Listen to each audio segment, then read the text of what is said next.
नमस्ते दोस्तों, आज की इस वीडियो में हम बात करेंगे एसबीआई के कैसे बेहतरीन एसआईपी प्लान के बारे में, जिसमें यदि आप मात्र 1000 रुपए की एसआईपी करते हैं तो क्या आप यकीन करेंगे कि आने वाले 5 साल, 10 साल या फिर 15 साल बाद वह पैसा कई गुना बढ़कर लाखों करोड़ों रुपए के फंड में बदल सकता है।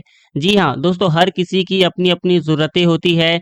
किसी को अपने रिटायरमेंट की प्लानिंग करनी है, तो किसी को अपने बच्चों के हायर एजुकेशन के लिए पैसे चाहिए, तो किसी को अपने बेटी की शादी के लिए फंड इकट्ठा करना है। दोस्तों, अगर आपके भी लाइफ में इन तरीके की ज़रूरत है तो ये वीडियो आपके लिए बहुत ही इम्पोर्टेंट होने वाली है। दोस्तों, इस वीडियो में हम लोग कवर करने वाले हैं कि ये एसबीआई का कौन-सा फंड है, इसमें कितने लोगों ने निवेश किया हुआ है, क्या इसमें कोई गारंटी मिलती है और इसमें कितना रिस्क होता है, और यदि हमने 1000 रुपए की एसआईपी करनी शुरू की तो आने वाले 5 साल, 10 साल या फिर 15 साल बाद वह पैसा कब और कितना बड़ा बन सकता है। क्या ये हमारे लिए बेहतर साबित हो सकता है? और दोस्तों, हमारे एक सब्सक्राइबर ने हमसे कमेंट्स करके पूछा था कि सर सेक्टरल थीमेटिक फंड क्या होते हैं?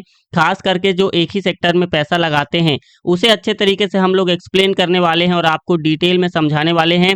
इसके हर एक फैक्टर को डिटेल में समझाने वाले हैं, खास तौर से अल्फा, बीटा और शार्प रेशियो सारी चीज़ों को आपको कवर करने वाले हैं। तो जानने के लिए वीडियो को शुरू से लेकर लास्ट तक ज़रूर देखना, और यदि आप हमारे चैनल पर नए हैं तो चैनल को सब्सक्राइब करके बेल आइकन को प्रेस जरूर कर देना। देखिए दोस्तों, ये बात हम सब जानते हैं कि एसबीआई कोई छोटी मोटी कंपनी नहीं है, बल्कि ये हमारे देश की नंबर 1 म्यूचुअल फंड एएमसी है, जो आज के डेट में लगभग 12,60,000 करोड़ से भी ज़्यादा का म्यूचुअल फंड मैनेज करती है। मतलब कि एसबीआई के अलग-अलग फंड्स में इतने सारे लोगों ने अपना पैसा निवेश किया हुआ है। दोस्तों, आज हम जिस फंड के बारे में बात कर रहे हैं, आइए एक नज़र हम उस फंड के पास्ट परफॉर्मेंस पर भी डाल लेते हैं कि पास्ट में उस फंड ने कैसा परफॉर्म किया हुआ है। दोस्तों, इस फंड ने पिछले 2 साल में 11.77% तक का रिटर्न दिया है, पिछले 3 सालों में 24.29% तक का रिटर्न दिया है, और पिछले 5 सालों में 16.31% का रिटर्न दिया है, और पिछले 7 सालों में 20.37% तक का रिटर्न दिया है, और पिछले 10 सालों में 12.48% तक का रिटर्न दिया है। और सिंस इंसेप्शन दोस्तों, इस फंड ने 16.89% तक का रिटर्न अपने इन्वेस्टरों को दिया है। तो दोस्तों, अगर मैं इस फंड के करंट एनएवी की बात करूं तो वह है 484 रुपए 44 पैसे, और इस फंड को 1 जनवरी 2013 को लॉन्च किया गया था। और यदि मैं इसके एक्सपेंस रेशियो की बात करूं तो वह है 0.92% का। यह जितना कम होता है उतना ही अच्छा माना जाता है, क्योंकि यह एक छोटा सा खर्च होता है फंड को मैनेज करने के लिए। और दोस्तों, इसका जो फंड साइज है वह है 3,989 करोड़ का, मतलब कि इतने सारे लोगों ने इस फंड में अपना पैसा निवेश किया हुआ है। दोस्तों, इस फंड ने अपने बेंचमार्क को बीएससी हेल्थ केयर टीआरआई के रूप में ये फॉलो करता है। तो अगर आप इस फंड में निवेश करना चाहते हैं, अगर आप हर महीना थोड़ा थोड़ा करके निवेश करना चाहते हैं, यानी कि एसआईपी के माध्यम से निवेश करना चाहते हैं, तो मिनिमम इन्वेस्टमेंट है दोस्तों 500 रुपए, और मैक्सिमम इन्वेस्टमेंट की यहाँ पर कोई लिमिट नहीं है। और यदि आप लमसम के माध्यम से निवेश करना चाहते हैं तो मिनिमम इन्वेस्टमेंट है 5,000 रुपए, और मैक्सिमम इन्वेस्टमेंट की यहाँ पर भी कोई लिमिट नहीं है। आप जितना चाहें उतना कर सकते हैं। लेकिन ध्यान रहे दोस्तों, रिस्कोमीटर के अकॉर्डिंग यह mutual fund very high risk की कैटेगरी पर आता है। इसीलिए किसी भी फंड में निवेश करने से पहले एक बार खुद से अच्छे तरीके से रिसर्च करें और अपनी रिस्क टेकिंग कैपेसिटी के अनुसार ही किसी भी फंड में निवेश करें। दोस्तों, अब आइए जान लेते हैं कि इस फंड ने अपने पैसे को कहां कहां निवेश किया हुआ है। तो दोस्तों, इस फंड ने टोटल 33 कंपनियों में अपना पैसा निवेश किया हुआ है। आइए मैं आपको कुछ कंपनियों के नाम बता देता हूं, जैसे कि Sun Pharmaceutical Industries Limited, Divi's Laboratories Limited, Max Health Care Institute Limited, Lupin Limited, Laurus Labs Limited, Torrent Pharmaceuticals Limited, Cipla Limited, Lonza Group Limited, दोस्तों बिकॉन लिमिटेड। इसी तरह से इस फंड ने टोटल 33 कंपनियों में अपने पैसे को निवेश किया हुआ है।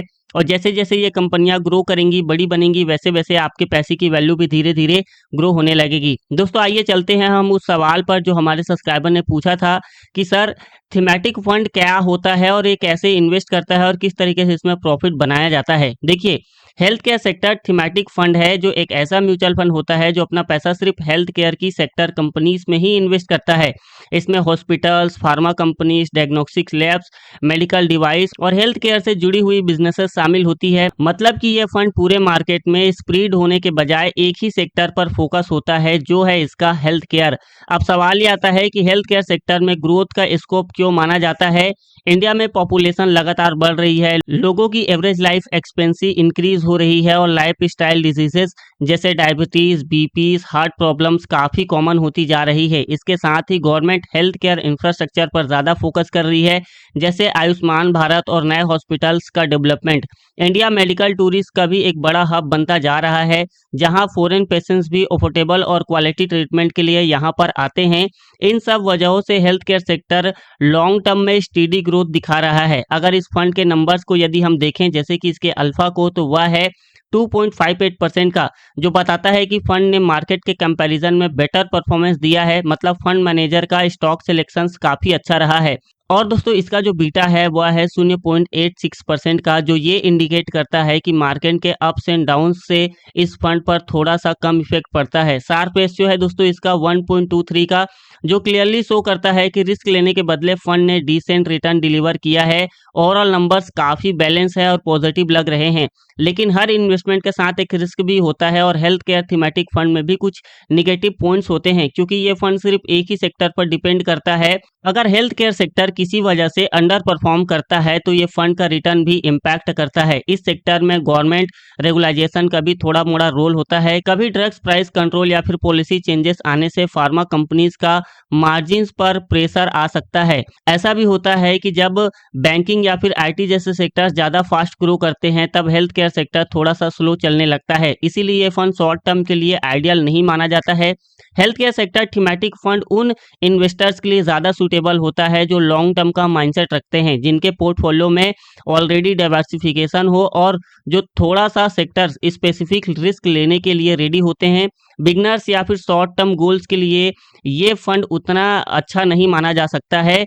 दोस्तों ओवरऑल देखा जाए तो health care sector thematic fund long term में अच्छा पोटेंशियल रखता है, लेकिन क्योंकि ये सिंगल सेक्टर पर बेस्ड है इसलिए इसमें इन्वेस्ट करते वक्त डाइवर्सिफिकेशन और पेशेंस दोनों का मजबूत होना बहुत ज़्यादा ज़रूरी हो जाता है। तो दोस्तों आइए एक नज़र हम इस फंड के टॉप सेक्टर्स पर भी डाल लेते हैं। तो इसके टॉप सेक्टर्स पे है हेल्थ केयर जो 93.57% है और केमिकल पे है दोस्तों 3.02% का। ठीक है दोस्तों, अब आइए चलते हैं हम हमारे कैलकुलेटर पर और आपको कैलकुलेट करके बताते हैं कि अगर आपने मात्र 1000 रुपए की पर मंथ एसआईपी करनी शुरू की तो भविष्य में आप कितने रुपए तक का फंड तैयार कर सकते हैं। दोस्तों वैसे तो इस फंड ने ओवरऑल 16% तक का रिटर्न अपने इन्वेस्टरों को दिया है, लेकिन यहाँ पर हम कैलकुलेशन के लिए मात्र 15% का ही एक्सपेक्टेड रिटर्न्स लेकर चलते हैं। तो दोस्तों अगर आपने 5 सालों के लिए एसआईपी कंटिन्यू रखा तो आपका एस्टिमेटेड रिटर्न्स हो सकता है 60,000 रुपए के आसपास और एस्टिमेटेड रिटर्न्स हो सकता है 29,882 रुपए का। इसी तरह से आपके लगभग फाइनल पैसे की वैल्यू हो सकती है 89,682 रुपए तक का। अगर आपने 10 साल तक की तो आपका टोटल इन्वेस्टमेंट हो जाता है 1,20,000 रुपए और एस्टिमेटेड रिटर्न्स हो सकता है 1,58,657 रुपए तक का और लगभग फाइनल पैसे की वैल्यू हो सकती है 2,78,657 रुपए तक का। अगर आपने 15 सालों तक की तो आपका टोटल इन्वेस्टमेंट हो जाता है 1,80,000 रुपए और एस्टिमेटेड रिटर्न्स हो सकता है 4,96,863 रुपए तक का और लगभग फाइनल पैसे की वैल्यू हो सकती है 6,76,863 रुपए तक का। अगर आपने 20 सालों तक की तो आपका टोटल इन्वेस्टमेंट हो जाता है 2,40,000 रुपए और एस्टिमेटेड रिटर्न्स हो सकता है 12,75,955 रुपए तक का और लगभग फाइनल पैसे की वैल्यू हो सकती है 15,15,955 रुपए तक का। अगर आपने 25 सालों के लिए की तो आपका टोटल इन्वेस्टमेंट हो जाता है 3 लाख रुपए के आसपास और जो एस्टिमेटेड रिटर्न्स है वो हो सकता है 29,84,074 रुपए तक का और आपके लगभग फाइनल पैसे की वैल्यू हो सकती है 32,84,074 रुपए तक का। इसी तरह से आपने 30 सालों के लिए किया तो आपका टोटल इन्वेस्टमेंट हो सकता है 3,60,000 रुपए के करीब और आपका एस्टिमेटेड रिटर्न्स हो सकता है 66,49,821 रुपए तक का और आपके लगभग फाइनल पैसे की वैल्यू हो सकती है 70,09,821 रुपए तक का। इसी तरह से अगर आपने 35 सालों के लिए किया तो दोस्तों टोटल इन्वेस्टमेंट हो सकता है 4,20,000 रुपए के करीब और जो एस्टिमेटेड रिटर्न्स है वो हो सकता है 1,44,40,645 रुपए के आसपास और लगभग फाइनल पैसे की वैल्यू हो सकती है 1,48,60,645 रुपए के आसपास। तो दोस्तों यहाँ पर आप देख सकते हैं अगर आप हर महीने थोड़ा थोड़ा करके यानी कि 1000 रुपए की ही एसआईपी करते हैं तो आने वाले 35 सालों के बाद लगभग आप मोटी मोटा 1.5 करोड़ रुपए के आसपास फंड तैयार कर सकते हैं। दोस्तों ये फंड आपके बच्चों के एजुकेशन, आपके फाइनेंशियल प्लानिंग या फिर आपके बच्चों की शादी में काम आ सकती है। दोस्तों अब मैंने आपको इस वीडियो में जो भी कैलकुलेशन बताए हैं वो पास्ट परफॉर्मेंस के बेसिस इसमें बताए हैं। भविष्य में जो रिटर्न्स है वो कम भी हो सकते हैं और ज़्यादा भी हो सकते हैं, इसकी यहाँ पर कोई गारंटी नहीं है। दोस्तों इसी तरह से मैंने मेरी एक और बेहतरीन वीडियो में समझाया है कि कैसे आप मात्र 35,000 रुपये लमसम इन्वेस्टमेंट करके भविष्य में एक मोटा और तगड़ा फंड तैयार कर सकते हैं। तो उस वीडियो का लिंक मेरे एंड स्क्रीन पे आ रहा होगा, आप उस वीडियो को क्लिक करके देख सकते हैं।